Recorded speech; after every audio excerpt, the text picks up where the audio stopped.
Nagpabiling blue alert ang Cebu Provincial Disaster Risk Reduction and Management Office nunot sa nasinati nga daotang panahon. Mugna sa Bagyong Rolly o hulga sa Bagyong Siony. Ano ang report?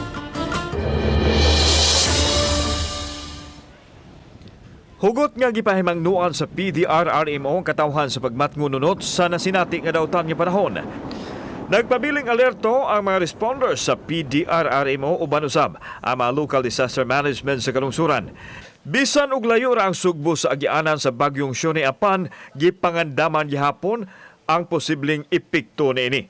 Amo lay pahibaw no nga bisan tuod og layo ang Siony or bisan patuod ang Rolly, dili gyapon kumpiyansa ang pangagamhanan o ato mga local DRM offices ato mga LGUs sa epekto niini. Suma sa tigpamaba sa PDRRMO, Ritilan Disekan nga naka-preposition na sila og mga pagkaon sa kalungsuran sa wa pa mosunod ang Bagyong Rolly o gipabilin kini nunod sa Bagyong Siony.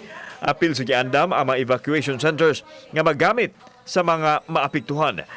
Gani dili lang ang weather disturbance ang gipangandaman kundi apil ang protocol batok sa COVID-19. Para sa mga namuyo dito sa high-risk areas, especially na sa mga bukid, sa mga kilid sa sapa o kilid sa dagat, padayon kitang mangandam o musunod kita sa mga abiso nga gikan sa ato mga otoridad. Wide news nga namugna ang Bagyong Rolly sa amihanang bahin sa Sugbo nga napaubos sa Public Storm Signal number 1. Kauban si Cleofer Lumayag, ako si Alan Domingo.